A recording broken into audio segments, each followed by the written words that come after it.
Selamat pagi, selamat sore teman-teman semua. Assalamualaikum warahmatullahi wabarakatuh. Ya, karena perkuliahan kita ada yang pagi, ada yang siang, dan ada yang sore juga. Saya ucapkan salam sejahtera buat semua teman-teman. Nah, hari ini kita akan belajar mengenai psikologi belajar. Temanya mengenai metode penelitian. Jadi kita akan berkenalan dengan metode-metode penelitian yang banyak dilakukan di lingkup uh, ilmu psikologi. Nah, terutama kita akan fokus pada psikologi belajar, meskipun metode penelitian itu sifatnya umum untuk ilmu psikologi apapun, baik itu sosial, klinis, pendidikan, industri organisasi, bahkan psikologi neuropsikologi. Nah, langsung aja ya. Tentang metode penelitian dalam ilmu-ilmu psikologi. Mungkin teman-teman sudah mengenal bahwa di dalam psikologi itu ada dua metode penelitian yang umum, yaitu kualitatif dan kuantitatif ya. Tapi sebelum kita membahas itu, kita akan berbicara sedikit mengenai apa itu sebuah riset, apa itu sebuah penelitian. Penelitian merupakan sebuah rangkaian kegiatan yang sifatnya itu ilmiah, bertujuan untuk mengungkap atau menghasilkan suatu pengetahuan baru hingga nanti berujung pada sebuah ilmu. Nah, fungsi penelitian itu untuk memberikan penjelasan dan memberikan jawaban-jawaban dari permasalahan. Sebagai contoh, saat ini kita berada di dalam situasi COVID-19. Apakah COVID-19 itu berpengaruh terhadap masalah psikologis? Nah, banyak sekali penelitian-penelitian yang dilakukan untuk memberikan jawaban dari pertanyaan itu tadi. Nah, kemudian ada juga muncul sebuah masalah, apakah virus COVID-19 ini bisa ditangani? Nah, maka saat ini dilakukan banyak sekali penelitian-penelitian untuk menghasilkan vaksin atau komposisi obat yang dapat menyembuhkan penyakit COVID-19. Nah, jadi fungsi penelitian itu dua tadi, untuk menjawab pertanyaan-pertanyaan yang ilmiah dan untuk memberikan jawaban. Jadi ada ciri khas di sini, harus pertanyaan ilmiah dan jawaban yang diberikan pun harus jawaban yang ilmiah. Pertanyaan ilmiah itu apa? Jawaban ilmiah itu apa?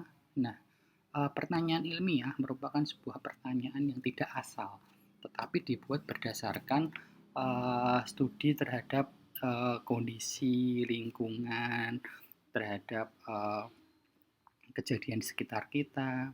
Tapi yang paling penting adalah pertanyaan itu juga harus berdasar dari penelitian-penelitian sebelumnya. Jadi setiap penelitian-penelitian sebelumnya itu pasti akan meninggalkan suatu pertanyaan. Nah, dari penelitian-penelitian sebelumnya kita bisa membuat bisa menghasilkan suatu pertanyaan yang ilmiah. Dari pertanyaan ilmiah kita akan melakukan prosedur mulai dari persiapan penelitian, prosedur untuk mempersiapkan cara-cara mengungkap jawabannya. Nah, itu semua harus dilakukan secara ilmiah, secara terukur. Nah, itulah sebabnya hasil penelitian itu merupakan suatu bukti yang istilahnya itu evidence based, bukti-bukti yang telah terbuktikan keilmiahannya. Nah, untuk memberikan penjelasan dan untuk memberikan jawaban itu ada rangkaian-rangkaian caranya, mulai dari mengidentifikasi variabel-variabel yang terlibat, mempelajari hubungan antara variabel-variabel tersebut, memberikan alternatif adanya kemungkinan jawaban. Misalnya saat ini situasinya ada penyakit COVID-19, kita membuat sebuah variabel pertama tentu saja tentang COVID-19, yang kedua tentang permasalahan psikologisnya kita harus fokus, stres kah, cemas kah, depresi kah, atau gangguan psikologis yang lain. Misalnya kita fokus pada kecemasan. Apakah ada hubungannya antara kecemasan dengan situasi COVID-19? Jadi ada dua variabel, COVID-19 dengan kecemasan. Bagaimana relasinya? Nah, berdasarkan penelitian-penelitian sebelumnya, kecemasan itu dapat muncul dari berbagai macam sumber, mulai dari stres sehari-hari, mulai dari uh, situasi stresor-stresor yang ada sekitar kita. Nah, apakah COVID-19 itu termasuk di dalam stresor sekitar kita? Apakah COVID-19 itu bisa dianggap sebagai uh, kondisi yang memberikan tekanan pada kehidupan? Nah, seandainya COVID-19 itu masuk di situ, maka bisa dilakukan penelitian dari dua variabel itu tadi. Nah, itu adalah cara simpel atau gambaran simpel dari bagaimana kita membuat suatu penelitian. Nah, suatu jawaban penelitian itu akan dikatakan, jawabannya ilmiah. Jawaban penelitian ini adalah sebuah kebenaran. Kenapa disebut kebenaran? Karena itu tadi evidence based. Kita menjawab suatu penelitian berdasarkan data-data yang ada, data-data real. Nah, data-data real itu tadi akan dianggap benar kalau metode yang kita lakukan itu dapat dipertanggungjawabkan. Nah, ngomong tentang metode, kita tadi sudah sempat membahas ada dua metode penelitian. Yang pertama kualitatif dan kuantitatif. Di dalam psikologi ada dua ini yang terkenal, meskipun sebenarnya ada satu lagi, yaitu metode penelitian mixed design. Mixed design itu menggabungkan beberapa unsur dari metode penelitian kuantitatif dan kualitatif. Misalnya nih, dalam suatu eksperimen, kita melakukan penelitian eksperimen, tapi di sisi lain kita melakukan prosedur wawancara mendalam pada partisipan kita. Nah, itu salah satu bentuk mixed design yang sederhana.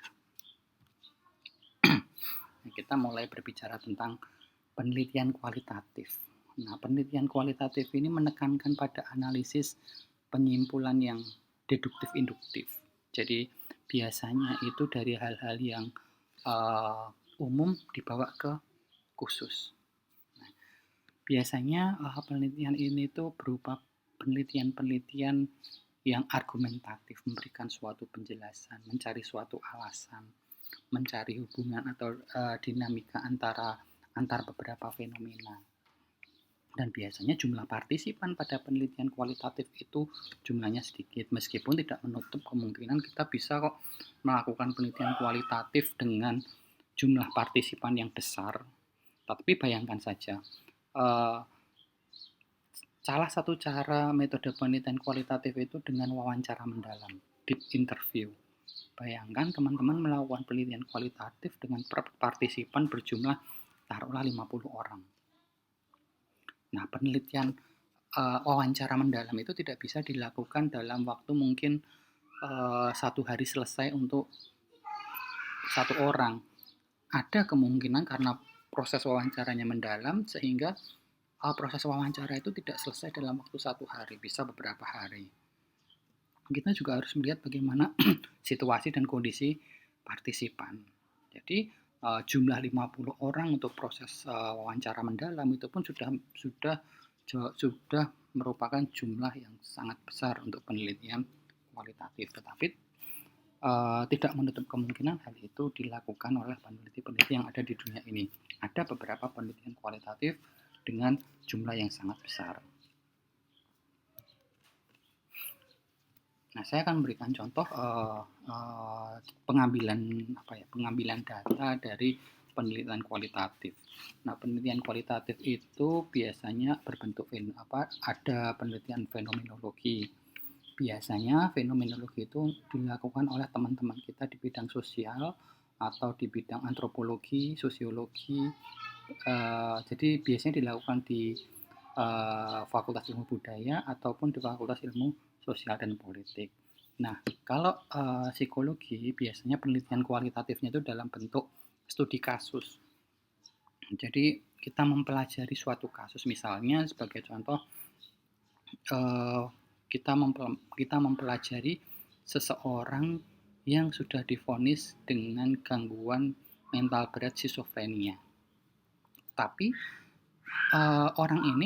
pasien ini dia bisa beraktivitas sehari-hari, dia bisa menangani gangguan skizofrenianya. Nah, kemudian kita melakukan proses belajar dari individu tersebut, kita melakukan wawancara, kita melakukan observasi mendalam, Kalau kita melihat bagaimana sih kok bisa orang yang skizofrenia berat tetapi dia bisa menjalani hidupnya sehari-hari dengan baik.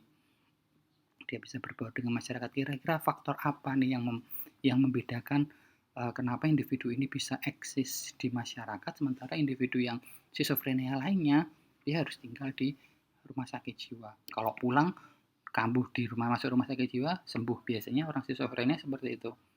Dimasuk di perawatan dia baik-baik aja di sana, tapi begitu keluar dia langsung kambuh lagi. Nah, dilakukan studi yang mendalam ini kenapa kok ada orang yang bisa baik-baik aja di masyarakat sementara ada orang lain yang tidak baik-baik aja ketika kembali ke masyarakat. Nah, itu namanya studi kasus, melakukan suatu penelitian secara mendalam dari sebuah kasus. Kemudian ada lagi penelitian studi literasi. Nah, mungkin teman-teman di Fakultas Filsafat itu biasanya melakukan penelitiannya dari studi pustaka. Di Fakultas Ilmu Budaya biasanya jurusan sastra Inggris, sastra Indonesia atau bahasa apa gitu biasanya melakukan studi literasi juga. Kemudian di Sospol pun juga banyak yang melakukan studi literasi, tapi kok di psikologi memang paling banyak yang melakukan studi kasus. Kemudian kita masuk ke penelitian kuantitatif. Nah, kalau penelitian kuantitatif itu menekankan pada analisis kuantitatif atau angka-angka. Jadi di sini statistik itu sangat digunakan. Tetapi banyak orang yang ketika berhadapan dengan kuantitatif itu hitung-hitungan nih. Nah, padahal sekarang kita sudah mengenal yang namanya SPSS atau JASP atau software lain yang dapat membantu kita pada proses penghitungan statistika, dan itu sangat memudahkan buat kita. Nah, biasanya memang jumlah partisipan pada penelitian kuantitatif itu besar, tetapi tidak menutup kemungkinan penelitian kuantitatif dilakukan pada partisipan dengan jumlah yang sedikit. Sebagai contoh, teman-teman yang ada di S2, Magister Psikologi Progresi. Nah, itu biasanya mereka melakukan penelitian atau tesisnya itu tentang menggunakan intervensi terapi X terhadap gangguan X. Nah, orang dengan karakteristik tertentu biasanya jumlahnya tidak banyak. Nah, karena itu penelitian kuantitatif pun tidak menutup kemungkinan pada penelitian dengan jumlah partisipan yang kecil, meskipun umumnya sampelnya besar atau partisipannya besar. Nah, yang termasuk dalam penelitian ini biasanya survei atau nyebar kuesioner. Nah, itu biasanya membutuhkan partisipan yang besar. Kalau misalnya soalnya itu ada 20, ya minimal 20 kali 3, jadi 60 partisipan misalnya. Gitu. Jadi memang dibutuhkan partisipan yang besar untuk penelitian survei. Nah, sementara kalau yang jumlahnya nggak harus banyak, itu tadi yang menggunakan eksperimen. Kayak gitu. Nah, untuk penelitian kuantitatif itu semua variabelnya harus dapat diidentifikasi dan dapat diukur. Jadi ada istilah namanya definisi operasional. Jadi definisi dari variabel-variabel yang dapat diukur, dapat dioperasionalkan. Terus penelitian kuantitatif itu biasanya ada hipotesisnya, dan tujuan dari penelitian kuantitatif itu adalah menolak hipotesis nihil. Jadi harus mendukung hipotesis alternatif. Nah, metode penelitian kuantitatif itu tadi sudah saya jelaskan ada dua, eksperimen dan survei. Survei itu korelasional, hubungan. Jadi kalau teman-teman baca menemukan skripsi judulnya hubungan, nah, atau relasi, nah itu pasti penelitian survei. Sementara kalau eksperimen itu ada dua jenis, eksperimen murni dan eksperimen kuasi. Eksperimen murni itu ada dibagi dua, between subject dan within subject. Nah, eksperimen itu apa? Eksperimen itu penelitian kuantitatif yang ada pemberian perlakuan, jadi ada manipulasi yang dilakukan. Nah, untuk pembahasan tentang eksperimen akan kita lakukan secara mendalam di perkuliahan eksperimen. Nah, ini salah satu sebuah bentuk pelaksanaan penelitian eksperimen. Nah, psikologi belajar yang akan kita pelajari nanti itu banyak sekali mempelajari mempelajari teori-teori belajar yang disusun atau dibuat dengan pendekatan eksperimen. Sebagai contoh, eksperimennya Pavlov itu yang pakai anjing, nah itu kan pakai eksperimen. Kemudian Skinner pakai eksperimen juga. Kemudian Albert Bandura dengan eksperimen eksperimen sosialnya seperti itu. Nah, kalau eksperimen murni itu ada proses acaknya. Jadi, misalnya nih, saya mau bikin eksperimen dengan 20 orang. Nah, 20 orang dibagi dalam dua kelompok, kelompok kontrol dan kelompok eksperimen. Nah, pembagian kelompoknya ini harus ada metode pengacakan. Jadi 20 orang tadi dibagi 2, 10, 10, tapi baginya secara acak. Maksudnya secara acak itu apa? Jadi setiap individu punya kesempatan yang sama, punya peluang yang sama untuk menjadi anggota di kelompok eksperimen. Begitu juga sama-sama punya peluang yang sama untuk menjadi kelompok kontrol. Jadi semua partisipan itu sebelum dibagi punya kesempatan yang sama untuk masuk di dalam kelompok A atau kelompok B. Itu namanya metode acak yang membedakan eksperimen murni dengan eksperimen kuasi. Nah, kemudian tentang riset yang ada pada psikologi belajar. Nah, penelitian psikologi belajar itu menggunakan banyak teori-teori belajar, mulai dari trial and error, teori perilaku, classical conditioning, operant conditioning, sampai yang paling baru, teori neuroscience. Kita mempelajari proses adaptasi seseorang tapi dilihat dari sudut pandang neuroscience.